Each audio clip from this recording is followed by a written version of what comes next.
युद्ध विराम की घोषणा की। ईरान भी सहमत, होर्मुज को सुरक्षित आवाजाही के लिए खोला।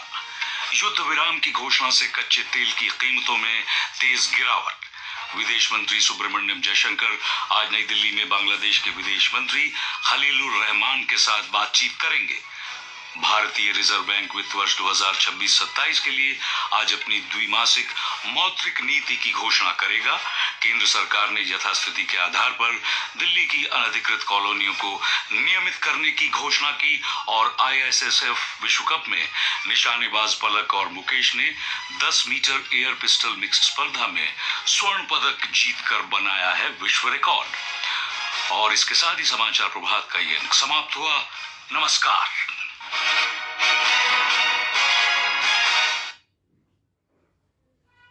Akashvani presents Morning News.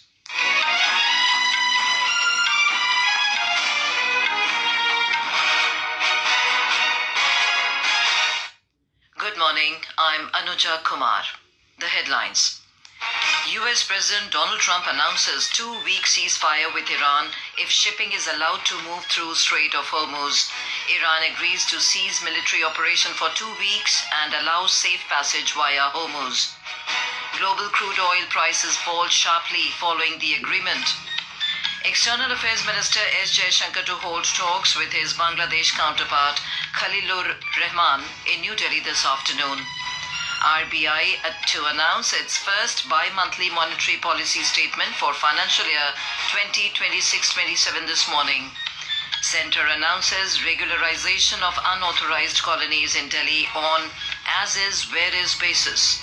And Indian shooters Palak and Mukesh win gold medal in 10-meter air pistol mixed team event at ISSF World Cup in Grenada, Spain. And now the news in detail.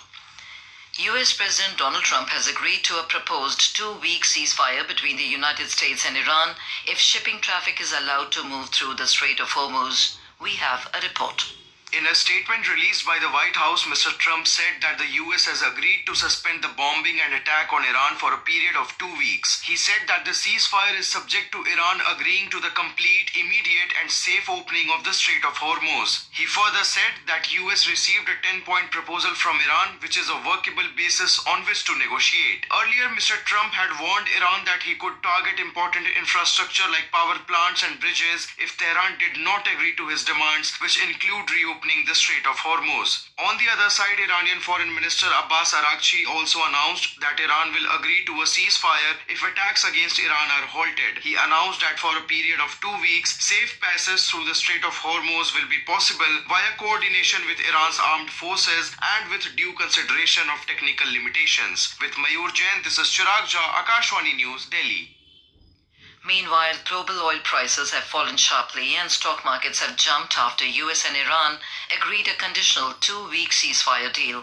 The price of benchmark Brent crude dropped below $100 to $92.3 a barrel, while US traded oil was almost 16.5% lower at $93.8. External Affairs Minister Dr. S. Jaishankar will hold a meeting with Bangladesh Foreign Minister Khalilur Rahman this afternoon in New Delhi. Mr. Rahman arrived here last evening on a 3-day visit to India.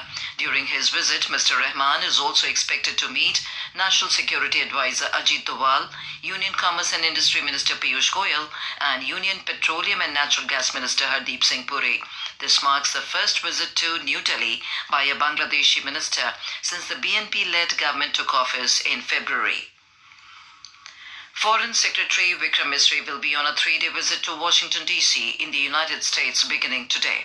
During his visit, the Foreign Secretary will hold discussions with senior officials of the U.S. administration on a wide range of issues, including trade, defense, science and technology, as well as regional and global developments of mutual interest.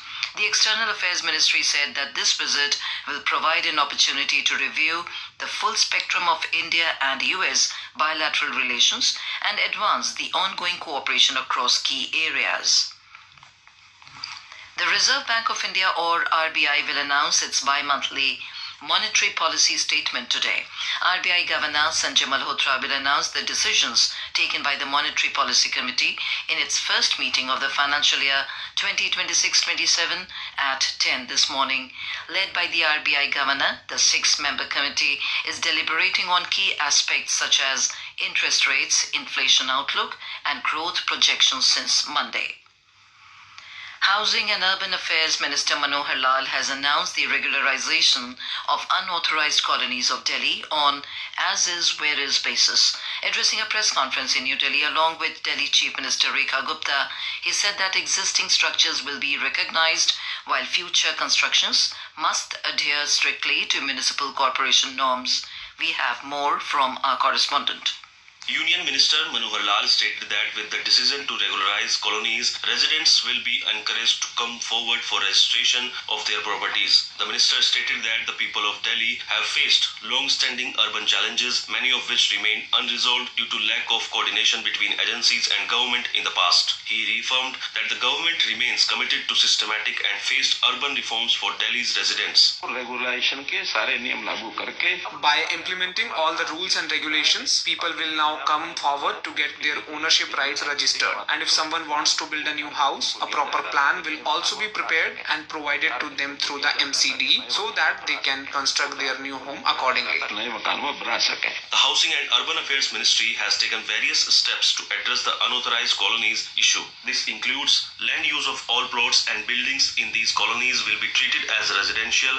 It added regularization will apply to existing built-up structures on an as-is, where-is basis, and 1,511 unauthorized colonies which do not fall under exclusion criteria will be regularized without requiring approved layout plans. Mr. Manohar Lal further stated that under the leadership of the Prime Minister, Delhi is witnessing a new phase of planned and inclusive urban development aimed at addressing legacy issues while building a future-ready city. Welcoming the move, Delhi Chief Minister Rekha Gupta said that with support from the central government, efforts are underway to transform these colonies into organized urban spaces. Mrs. Gupta said that 700 crore rupees was allocated last year for the development of unauthorized colonies, while 800 crore rupees has been earmarked in the current budget. She added that regularization of unauthorized colonies in Delhi marks a new chapter of relief, dignity and rights in the lives of 45 lakh people of Delhi. Akshit Kumar Vaidyan, Akashvani News, Delhi.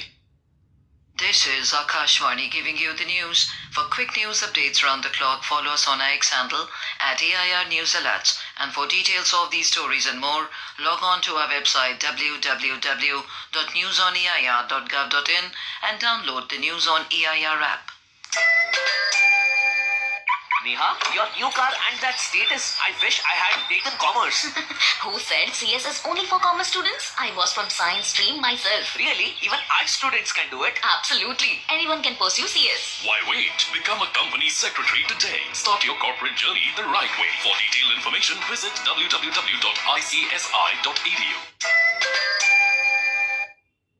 Welcome back to Morning News on Akashvani. Polling for all 140 assembly constituencies in Kerala, 126 in Assam and 30 seats in Puducherry will be held in a single phase tomorrow. Authorities have tightened security and administrative measures to ensure a free, fair and peaceful polling. Let us move to our Thiruvananthapuram correspondent to know more about the polling arrangements in Kerala. Extensive measures have been put in place to ensure strict compliance with green protocol guidelines across all polling booths and related centers in Kerala. Single-use plastics and thermocol items have been completely banned, with steel utensils and glassware provided through Kudumbasri unit. A scientific waste management system has been arranged with the support of Haritha Karma Sena. A green button campaign has been conducted for the past 3 weeks to promote awareness. Strict inspections have led to fines exceeding 8 lakh rupees statewide. Notably, green protocol initiatives in Kerala during the last year's local body elections had drawn national attention. Vidhi M. Palluruthi, Akashvani News, Thiruvananthapuram. We have more details on the polling arrangements from Assam. The stage is set for over 2.5 crore voters to decide the fate of 722 candidates on April 9th. To ensure a transparent process, Chief Electoral Officer Anurag Goel has announced that all 31,490 polling stations will be under live webcasting surveillance. Beyond security, the Commission has tried to prioritize voter comfort, introducing mobile phone storage, rest areas, and ramps at every center. A significant milestone has already been reached, with over 34,000 elderly and specially abled citizens exercising their franchise from home via postal ballots. With 1.5 lakh polling personnel and over 43,000 VVPAT machines deployed, the administration is leaving no stone unturned for a smooth election. Shashwati Bhattacharjee, Akashvani Silchar. Now we go on to our Puducherry correspondent for more updates. The strong rooms at Women's Engineering College, Motilal Nehru Government Polytechnic College and Tagore Government Arts and Science College were opened around 8 am today under tight security. Electronic voting machines and VVPATs have been dispatched to polling stations with a priority given to remote and far-flung areas. Reserve EVMs have been kept ready under the custody of returning officers and are securely stored at designated locations including Bahor and Nettapakam. Tomorrow, reserve machines will be handed over to sector officers to address any technical issues. After polling, all used EVMs will be brought back and stored constituency-wise in the same strong rooms under strict security. Unused and defective reserve EVMs will be stored separately at secure locations in Puducherry, Mahe and Yanam. In Puducherry district alone, a total of 4,116 polling personnel have been deployed for election duty. Security arrangements include over 3,000 police personnel, 45 companies of Central Armed Police Forces and a special unit from the Karnataka Police. Additionally, 155 micro-observers have been appointed across 137 sensitive polling stations to ensure close monitoring. Bibin Astar, Akashvani News, Puducherry. In sports, Indian shooters Palak Gulia and Mukesh Nillavalli won gold medal with a new junior world record in the 10-meter air pistol mixed team event at the ISSF World Cup at Grenada in Spain yesterday. A report. The duo scored a total of 487.7 points in the final, eclipsing the previous record of 481.3 created by Uzbekistan's Nigina Setkulova and Muhammad Kamalov at the Asian Shooting Championships in New Delhi earlier this year. Palak scored 243 while Mukesh, making his senior debut, scored 244.7. This was Nillavalli's maiden medal at the ISSF World Cup. Earlier, they performed well in the qualification round 2, finishing second and reaching the medal match. Chinese team won silver with 484.8 points and Hungary took bronze with 414.9 points. Sanyukta Yadav, Akashvani News, Delhi. The 25th All India Police Water Sports Cluster Championship will begin today at Tehri Lake in Uttarakhand. Organized under the aegis of the Indo-Tibetan Border Police, the event will continue until 12th of April. Chief Minister Pushkar Singh Dhami will inaugurate the competition. More from our correspondent. In this national level championship, more than 440 athletes from 19 police teams across the country are participating. A total of 52 events, including canoeing, rowing and kayaking, will be organized, providing a platform for state police and Central Armed Forces personnel to showcase their sporting talent. All preparation for the event have been completed. The event at Tehri Lake is expected to promote not only sports but also tourism in the region. Sakshi Singh, Akashvani News, Dehradun. And now for a look at today's newspapers, it's over to Subhadra Ramachandran. Thank you, Anuja. While people in India rose from their sleep to a sign of relief with the ceasefire announcement in the war in Gulf, newspapers reflect the worrying anxiety as the deadline approached. As Trump raised the stakes to civilizational level, Government of India advising all Indian nationals currently in Iran to shelter in place and avoid unnecessary movement amid escalating tensions in the region has been noticed by all the dailies. The Hindu headline quoting US President Trump warning writes, "A civilization will die if Iran if deal not accepted on deadline day. Law for women's quota set to add more MLA seats too, as the government is working on delinking the bill to provide quota to women in Lok Sabha and state assemblies from the censor states." Hindustan Times. A headline in the Times of India writes, over 90 lakh deleted SIR trims Bengal electorate by 12%. The Economic Times reports electronic sector sees women outspace men in employability. The Statesman in its editorial page writes how PM Mudra has transformed India's credit architecture, becoming the country's pillar of economic transformation. It has empowered 57 crore entrepreneurs and shifted the labor narrative towards self-reliance. By funding the unfunded, the scheme ensures moving away from a historically top-heavy banking model towards a decentralized, inclusion-driven framework, making it the privilege of the many, not the few. And finally, the Age informs about India's first driverless pod taxi system developed between Kurla and BKC in Mumbai to provide last-mile connectivity for daily commuters. And with that, it's back to you, Anuja. Thank you, Subhadra. And now, before we end the bulletin, the headlines once again. US President Donald Trump announces 2-week ceasefire with Iran if shipping is allowed to move through Strait of Hormuz. Iran agrees to cease military operation for 2 weeks and allows safe passage via Hormuz. Global crude oil prices fall sharply following the agreement. External Affairs Minister S. Jaishankar to hold talks with his Bangladesh counterpart Khalilur Rahman in New Delhi this afternoon.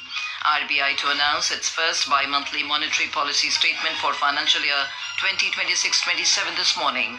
Centre announces regularization of unauthorized colonies in Delhi on as-is, where-is basis. And Indian shooters Palak and Mukesh win gold medal in 10-meter air pistol mixed team event at ISSF World Cup in Grenada, Spain. And with that, we end the morning news. Have a nice day.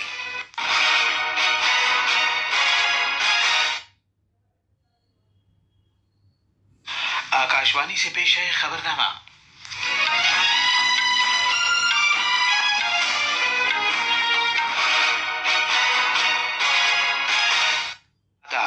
खबरनामे के साथ मैं Aslam bag.